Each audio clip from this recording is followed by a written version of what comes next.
वास्तव में धरती पर खत्म हो जाएंगे पुरुष और सिर्फ महिलाएं बचेंगी? क्या धीरे धीरे खत्म हो जाएगी पुरुष जाति? और अगर ऐसा है तो क्या है इसके पीछे का कारण? इसके पीछे का कारण है वाई क्रोमोसोम। क्या है ये वाई क्रोमोसोम और क्या काम है इसका? आइए जानते हैं इस विश्लेषण में। क्या होता है वाई क्रोमोसोम? वाई क्रोमोसोम पुरुषों में पाए जाने वाला एक लैंगिक गुणसूत्र है। ये पुरुष के लक्षणों जैसे दाढ़ी, मसल्स का विकास और पुरुष जननांगों के विकास के लिए जिम्मेदार होता है। महिलाओं में XX क्रोमोसोम होते हैं, जबकि पुरुषों में XY क्रोमोसोम होते हैं। वाई क्रोमोसोम का यही वाई पुरुषों को महिलाओं से अलग बनाता है।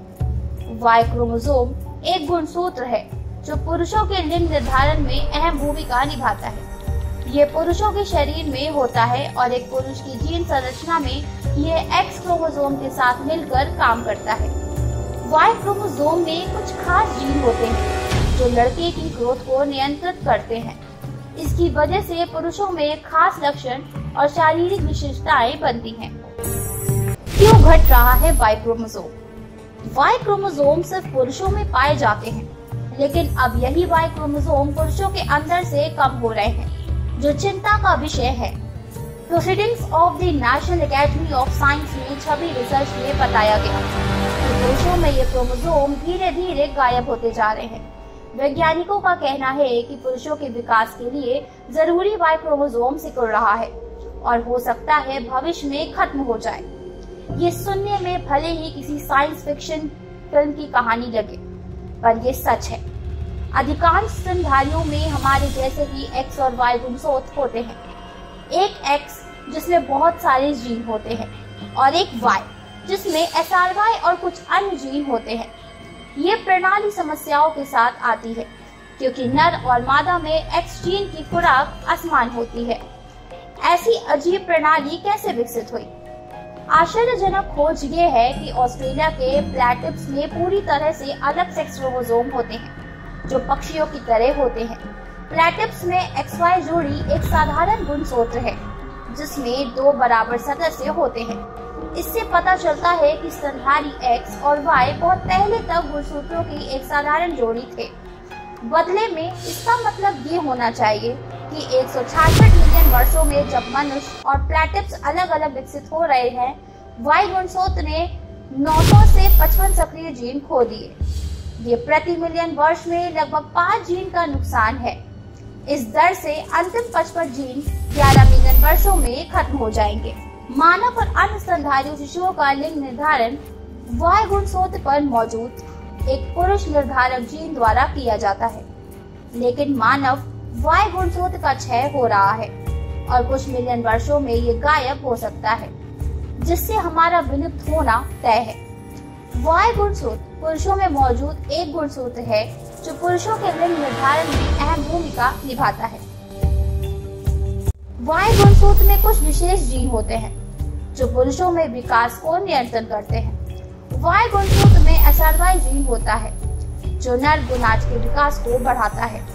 वाई गुणसूत्र केवल पुरुष माता पिता से पुरुष संतानों में ही पारित होता है। कुछ रिसर्च के मुताबिक वाई गुणसूत्र धीरे धीरे कमजोर पड़ रहा है और कुछ मिलियन सालों में ये गायब हो सकता है। कैसे बढ़ेगा वाई क्रोमोसोम? ऐसे खाद्य पदार्थ लेना जो क्षार से भरपूर हो, जैसे कि साबुत फल और सब्जियां, वाई गुणसूत्र के लिए अनुकूल होते हैं और इस प्रकार अधिक समय तक जीवित रहने और तेजी से तैरने की प्रवृत्ति होती है। प्रजनन विशेषज्ञों के अनुसार आप जितनी कम उम्र की होंगे, आपके लड़का होने की संभावना उतनी ही अधिक होगी। वाई क्रोमोसोम को बढ़ाने या मजबूत करने का कोई वैज्ञानिक तरीका नहीं है। यह एक नेचुरल जेनेटिक संरचना है जिसे बदलना संभव नहीं है। इसलिए वाई क्रोमोसोम को लेकर चिंतित होने की बजाय स्वस्थ लाइफस्टाइल पर ध्यान देना अधिक लाभकारी हो सकता है। कौन सा भोजन वाई गुणसूत्र को बढ़ाता है? पोटेशियम युक्त खाद्य पदार्थ जैसे केला, ब्रोकली, आलू, पालक और ब्रसेल्स स्प्राउट्स अधिक खाएं। कुछ शोधकर्ताओं का मानना है कि इवनिंग प्रिमरोज ऑयल का रोजाना सप्लीमेंट लेने से लड़का होने की संभावना बढ़ जाती है। प्रोटीन युक्त आहार जैसे अंडे और दालें खाएं। ये प्रोटीन शुक्राणुओं को फ्री रेडिकल्स के नुकसान से बचाता है।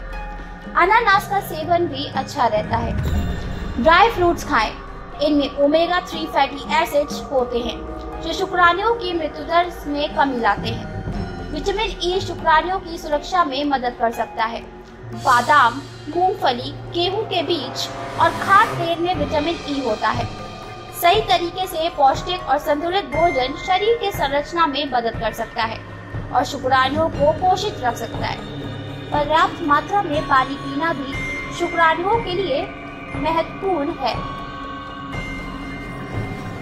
ऐसी ही और रोचक जानकारियों के लिए न्यूज़ जंगल को सब्सक्राइब करें।